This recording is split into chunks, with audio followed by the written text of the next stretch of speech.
Okay, thank you very much. We are Space Popular. We founded our practice in Bangkok in 2013, where we also taught for 5 years at a young program called INDA. We also run a research program called Tools for Architecture at the Architectural Association in London.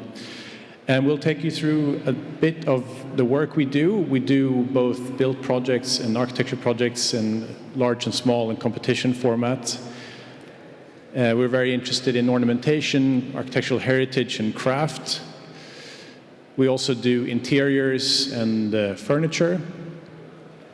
But then we also do quite a lot of speculative projects in installation and exhibition formats, such as this in Milan, here an exhibition in Stockholm last year, and a project at Storverkstad in London in 2017. And we're going to be talking today about two angles that we take on through the work in our practice. One is tackling the issue of architecture across realities. This literally means between the physical and virtual reality. And the second one will be focused on building systems.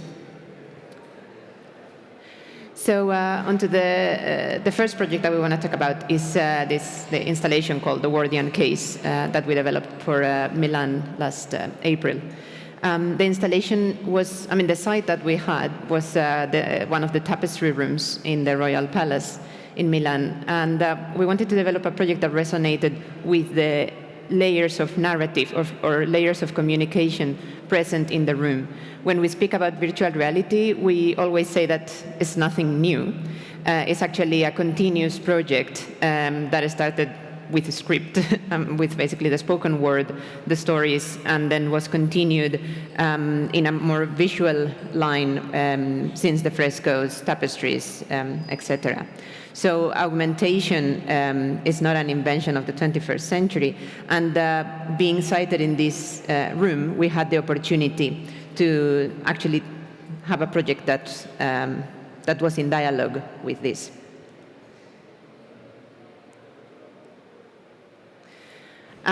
The name, the Wardian Case, comes from the actual original Wardian Case, which was a device to transfer plants and keep them alive. So it's basically like the first glass house or like a very small piece of furniture that could keep the plants safe. We see this as basically a vessel to transfer information in an environment in which it can travel. So the whole project is dealing with this idea of how do we transfer information. And the project takes a little bit on the shape of a Wardian case. However, what we developed in this project is prints that sort of gave the sense of a reflective surface that reflected the stories that are present in that room, in those tapestries. And in reflecting them, it was also revealing characters that are coming out of the tapestries. So these people that you see walking around are basically part of the myth that is explained in those narratives. And in so, this vessel is transporting information. And the project also consisted of a virtual reality film. It was a sort of mixed reality experience, as you were also interacting with the piece by touching it because of its texture, that revealed the different moments or the different configurations that this element could take and the nature that it would transfer. And it was built in this material called Alcantara, which has an incredible sense to the touch. And several layers. So when you were within the virtual reality experience, you could also read with your hands the texture of the object. And about a year ago, we presented this project called Value in the Virtual at Archithese in Stockholm, curated by James Taylor Foster, where we were questioning what will happen to our cities and architecture when, let's say, in 10 or to 20 years, when more and more of it will become virtual. And we realized that the most interesting and most challenging questions to ask is, what happens to the value, which is normally in architecture associated to very physical things? So we created a simple chart where we looked at the types of values that we use to value architectures at scale. How big is the building? Where is it? Is it in New York or in Stockholm? what's the function, what's it built of, how much energy does it take to consume, is it comfortable, is it meaningful, and perhaps is it beautiful? And we realized that most of these are quantitative and some are qualitative, and it's only really the last three that transfers into the virtual, of which one of three is aesthetics, which is quite interesting. So we developed these scenarios based on Stockholm motifs that we placed in this new exhibition space called Boxen at Archithese, that are, let's say, kind of little visual motifs of a speculation of what a city like Stockholm might look like in the future with virtual augmentation over it, where values get completely kind of twisted. So you see the Gilded Hall here, one of the most important rooms in the entire country, ornamented with Candy Crush references. We also developed, which you can see on our website, 10 propositions for how to think about virtual architecture in the next 20 to 30 years. And some motifs of the kind of spaces that we created, avatar shops on the streets of Stockholm, homes where the router becomes a kind of spilling point for all our communication. And we also created this enormous 18 by 8 meter carpet. And the glass chain is a project that deals with the materiality of glass. And in this case, we were offered to work with printed glass. So to put it in very simple terms, I mean, it's a project that revisits German expressionism, which is a movement that we are very interested in, that dealt very much with aesthetics and glass.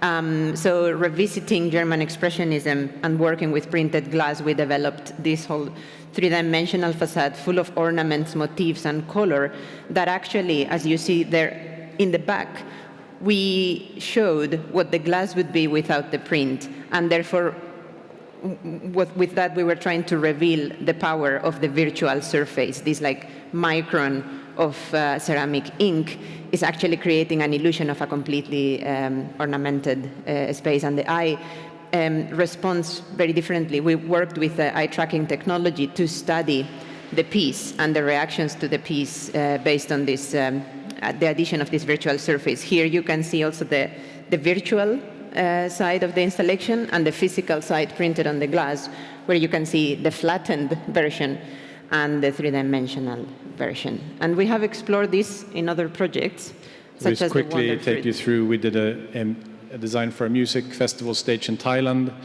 which we also worked with the kind of very fascinating idea of the virtual not needing to be digital. So in these incredibly thin surfaces, just a series of printed fabrics that created this quite immersive environment. It's actually something that rolls up and becomes incredibly thin. Very briefly, we can take you through the other notion that we explore with our work, which is the idea of building systems, which eventually come to be as well aesthetic systems. This is a house that is currently under construction, and it's a house that its layout is almost not as important as the construction method. It consists of a very thin metal structure that holds these brick vaults that are constructed without any additional cranes. And what's interesting about it is that this very light structure becomes the support system for the vaulting system, for the vaulting that then is added on top as floor slabs. And for the Venice Biennale, the last edition, we created a project also highly based on our interest in building systems called the Timber Hearth, where we envisioned a construction system using engineered timber that would basically give the kind of power back to a homeowner from the endless amount of consultants you would need, in most cases, to create your own home. This is the construction process that we proposed, coming together into a proposal for a home that has a central core that is built in a factory, where every single, let's say, kind of element of a building which is complex to build is built in a factory, and the rest of the home can be built by the homeowner on site, requiring only a very minimal footprint and a foundation point. On the one side here, the project under construction, to people taking a break, and another version of where it's fully built. And this also kind of links back together with our interest in craft and ornamentation. And here we can see some photographs of the model that we constructed ourselves. And looking at how craft and ornamentation can also be integrated in industrialized, sort of mass-produced systems. Shall we do this? Which one's the Okay, next one? thank you very much. Thank you. We're going to stop it here for time, yeah. Thank you. Thank you. So, Paula.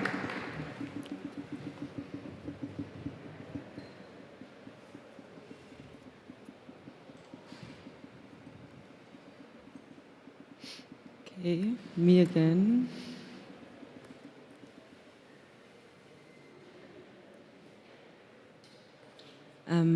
I think this is the last slide.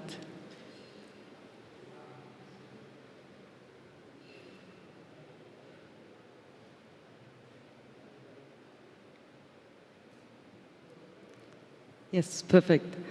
Okay, I think first of all I have to say that giving a retrospective after just having graduated last summer is a bit funny. So it's the first time I've ever done it, and I don't have like a big body of work to look back to.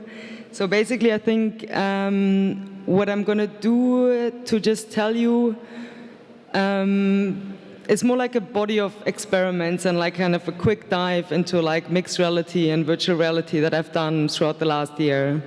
So I don't do that by myself. Like I work together with Soft Bodies. That's a company I co-funded together with John Cruz and David Fluke.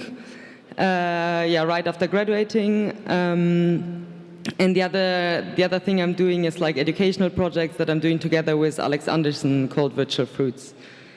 So I think this, all these explorations started with my graduation project, which is called My Creatopia, The Imaginary Potential of Home, and which was a location-based mixed reality experience about the future of domesticity. So the idea was that like within a minimal physical infrastructure, where you have props like a chair, a bed, a sink, a door, you really create like a multitude of spaces and this idea of luxury and comfort that is only created through the visual, whereas all the feedback you'll get from your environment is born from the objects and not from walls or floors or ceilings. This is like the aesthetic of the space that's being designed. So you see like the little black objects on the side. So the idea was also that these objects have developed like a voice and a character.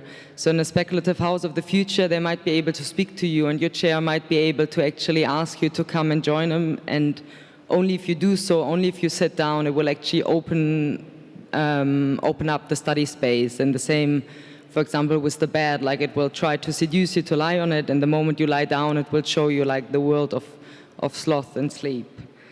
So the installation that was the outcome looked like this. So it was like you had these like nude pink-colored interactable objects that they were also partly tracked, so you could move them around. There was like working with velvet and water and wood.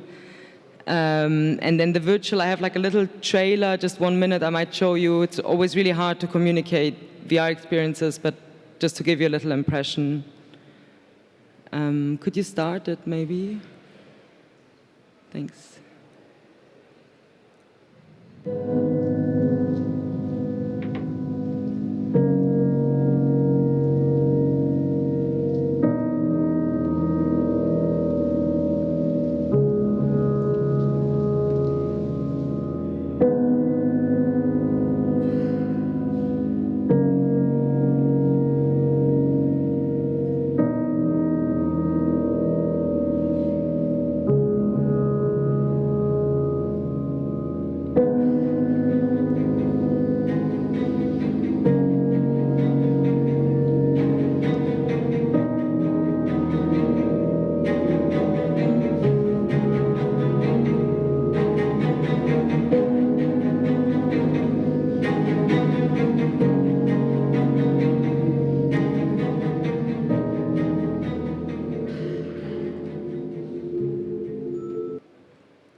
So another project I've done afterwards together with Soft Bodies was also about the future of domesticity, and was to think about more like shared spaces, so that you don't see VR as like an escape, but more as something that actually connects you and allows you to communicate. So we developed this narrative. It was made for like a Dutch furniture design company that we're thinking a bit about like the future also of their physical objects. So it's again more within like the world of like furniture design. And what we said is that we will design these 3 pieces that upon like lying onto them or sitting onto them or touching them, they will actually not only take you to a world that is visually stimulating, but also connect you to the person who owns that same object. So yeah, we're like still in the process, but basically we planned this installation that consists of these 3 objects, and then together with this, you have these 3 satellite installations that only have 1 object, and then by having like a networked file, you are able to communicate with that other person who is on the same piece. Again, the idea is like similar to Microtopia, similar also to the experience that you've been seeing here. It's about like the expansion of space, the dissolution of the walls that are surrounding us, and the idea of inhabiting spaces that are more abstract and more imaginary than our built environment. So that's me in the office with one of my partners just like testing out. For example, this is like the pen, we call it. So basically it's just a tracked object, but like we're able to speak to each other, we're able to see the line that the other one is creating, and we are inhabiting the same virtual space. So that's something that I do a lot also with my partner, given that they are based in London and I'm in Amsterdam. So we start really working through these spaces. Then little impressions of, like to us, of course, like as you've seen here, the physical is always very important. So for this one, we didn't have so much time, so we built it out of paper mache and also not so much money. So yeah, this was basically, it's like a prototype of a prototype. So just like some impressions of these paper mache pieces. There's the carpet, the seat, and the pen holder, we call it. And then like the person like going from one to the other, interacting with it, and being able to speak to the other person who holds the same object. One other project I did together with Soft Bodies, and that was commissioned and exhibited at the Royal Academy beginning of this year, actually. It's called Weightless Bricks, and it has been part of like a bigger research project that has been supported by the Stimuleringsfonds for Digital Culture in the Netherlands. And I think at this point what's important to say that each of our pieces are always like highly site-specific, so they can almost only function within the environment they're designed for.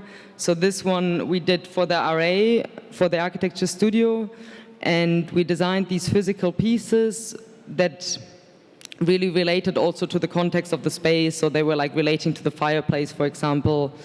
And then again, same as the others, like upon wearing the headset and going from one to the other, you would unlock a narrative. And this one was very narrative based. So often I work with voice as well. So you have like a voiceover that tells you, that like sometimes the voice comes from the object, sometimes it's more like a general narrative voice that exists within the space. So this really allows people to go through it without any, not without any supervision because of safety, but like without any, without having to speak like to the people that are around like in the real space. And again, like with the making, I think given that this is like our first year of our practice, like we are exploring a lot like how we can create these materials that sit between like the digital production and the physical. So for example, the fruit was made out of silicon, so it's a lot about the weight and also the temperature of it. And when you pick it up, like you can literally like you carry it. And then we work a lot with normal maps on like how to recreate like certain sensations that are very strong when you're in the virtual. This is a trailer for the Weightless Bricks project. They're all online, so I'm not gonna. Oh, hello again. Just 1 second. You're just on time. Now, let's get you ready for work. You only look 86.3% as awake as you normally do. So let's start off with some calibration maneuvers to get those creative juices flowing. Yeah. So I think it was basically after this experience that we realized how important it is to share this virtual environment and to really open it up to the other person, to let to actually let people have this experience and share it with somebody while they're inside. So we just exhibited last week the second act of Weightless Bricks, which was shown at the Open City Documentary Film Festival in London. So this was basically our big exploration into like mixed reality and networked and tracked objects. So basically everything we have learned within the last years in one experience together.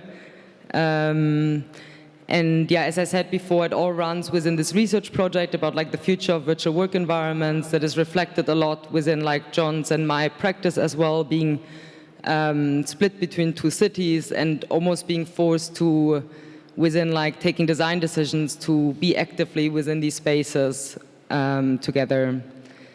So I think these are just some impressions, like we call them the network nipple. So we have these two cork areas with these hills and two tracked objects. And then everything is being made by ourselves again. And I don't know, maybe just you can play like a tiny impression of how it looks to be in the virtual for these two players. So this is a bit like work in progress. So they are... Sorry. There were some background noises from the exhibition. But basically the idea is that they are gardening together in the first part of the experience. So one is carrying like a watering can, and one has a rake, and they see each other. They have these little like sun hats and clouds bodies. And then they see each other, they pick fruits together, they take care of the garden, and then if they have done their job right, they will go descend in this brain space. I think my time is up, so I'll finish. Thank you very much. Thank you. Thank you, Paula. So come and join us. Right. I'm just thinking, do you have an urging question to each other? Not really. What is interesting, they know each other very well from London, being being a student in London, then having a practice in London and in Amsterdam, being in London for quite a while, sharing. I know you know very well. So, how did you get to know each other? What was the meeting? Where was the meeting point? I actually know Space Popular's work still from when I was studying, and I was looking at their project as references and like being super interested. So I've been following your work, and then basically we met at the AA. Now we get to have this open up moment. That's very nice. Right? How do we know about your work? I think one thing that's very interesting with this is the second time we speak on the same stage. Obviously, the first time being when we invited you to speak at the Symposium at the AA, because obviously there's not that many architects that are exploring this field. And I think it's very apparent, to see some of the differences. And I think a lot of it has to do with and it'd be interesting to hear your view on this, the hardware itself. Because at least in our work, the hardware of the way that you access these types of worlds that we create is something very irritating. In fact, we have now 2 of these portals in the exhibition that, with Paula's help and being the Tallinn Biennale, took a lot of effort to get. It's not accessible to everyone. It costs incredible amounts of money, and it makes it incredibly inaccessible. So at least for us, we always try and kind of put our minds in a time when it would be like smartphones. And in that sense, perhaps in our work, we explore less the hardware itself. But in your work, a lot of the actual, the mechanics of, this is my reading, the mechanics of the hardware becomes a creative process itself. I think there's a lot of qualities in your work that we could have never reached because we don't explore this medium in that way. So it'd be interesting to hear is it a part of the creative process in that sense? I think because I learned coding a few years ago, it really became like an additional tool or language to create. So like for me, it's like I mean, I totally agree to what you say, like it shouldn't be these kind of clunky devices that we're carrying around, and like nobody should go through the effort of like having to buy like a 1,000-pound computer in order to see these spaces. And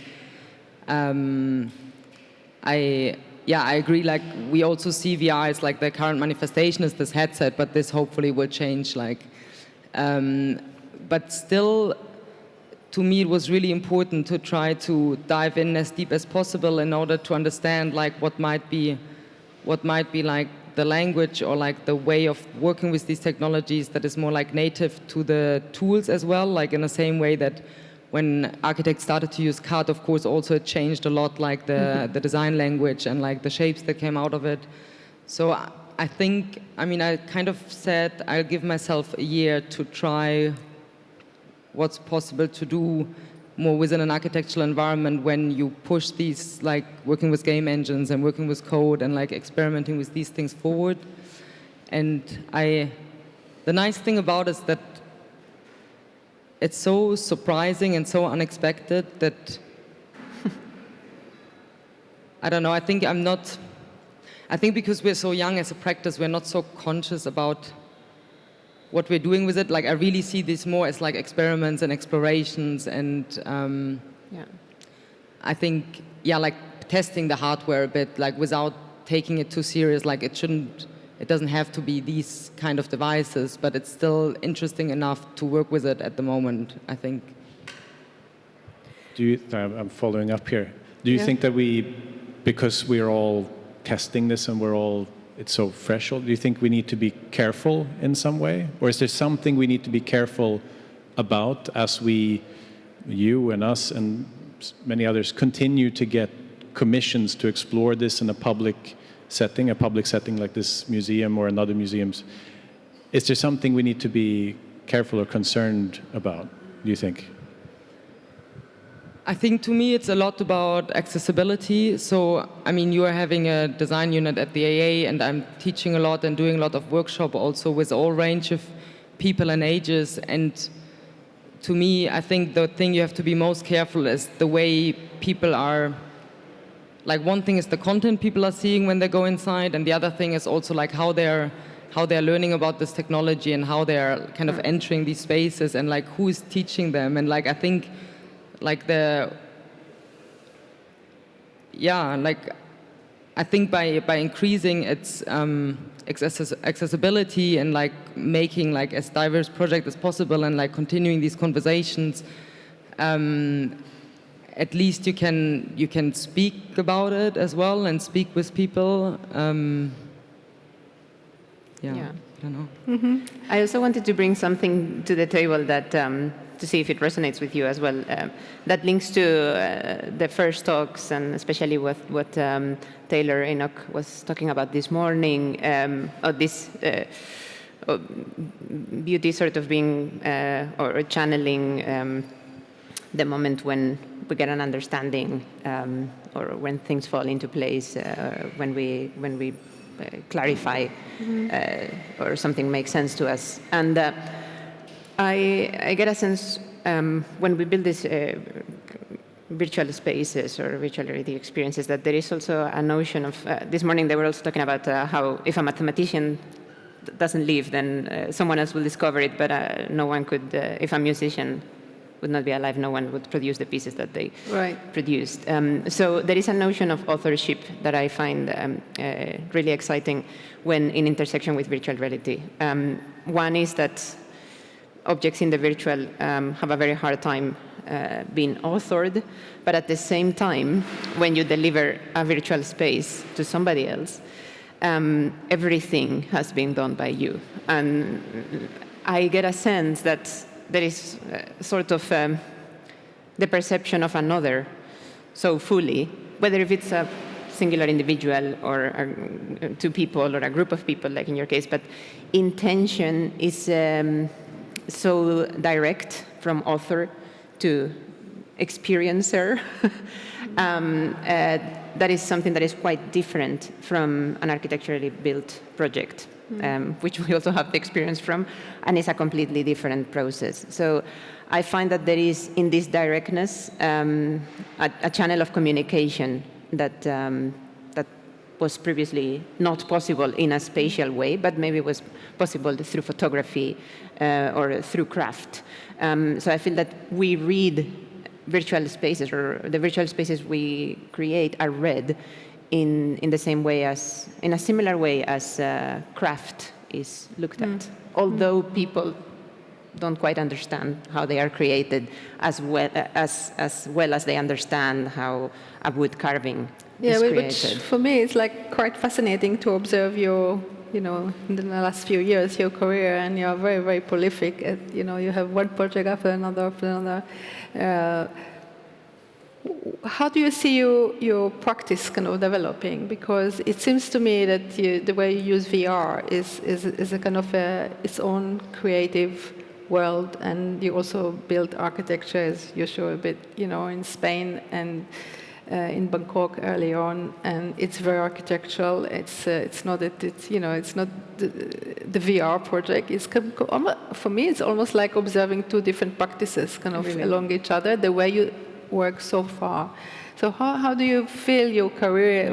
Where do you wish more to be? Is one part more lucrative than the other, or just more attractive for you? Because so far you proceed in both, I think, and it's in two very different activities, actually. I think I think it's funny that now that a lot of people see that split and we don't see it. We design in a very similar way when we're designing physical buildings or interiors as when we're designing a virtual space, and we call everything architecture. And it's yes, but the tools are quite different. Very different, very different. So, and the way we use it. Let's say the example in the exhibition is like, and the reason HTC why was quite interested, I think, in supporting us was the fact that a lot of architects will come and see and using it as a tool. But you use it in a very different tool. That's what I meant. Like the two different projects. You're not just using it. Oh, I can show my client what it looks like. You actually, I mean, it's very different, and that's what I meant. We use it, but that's not. But it's funny because the tools that we use are the same. It's just the way what you use to perceive them. So I think it's now the black box that you put on your face, which is creating that split, which is hardware that you were talking about before. But I think it's important to note, which I'm sure many architects in the room will relate to, is that it's because of the virtual that we can practice like this. And obviously the thing we put on our head, this enormous, expensive thing, is just a progression of all the other virtual technologies. And the fact that we have smartphones is literally the only way why we can have projects all over the world and have this multidisciplinary practice, which feeds into, of course, the motivation for us to continue doing research into it and staying multidisciplinary as long as we can. All right. Thank you. We have to wrap up. Time is up, and we have to move on to the next speaker. Actually, you're, I think, staying on. Thank you very much for fascinating conversation.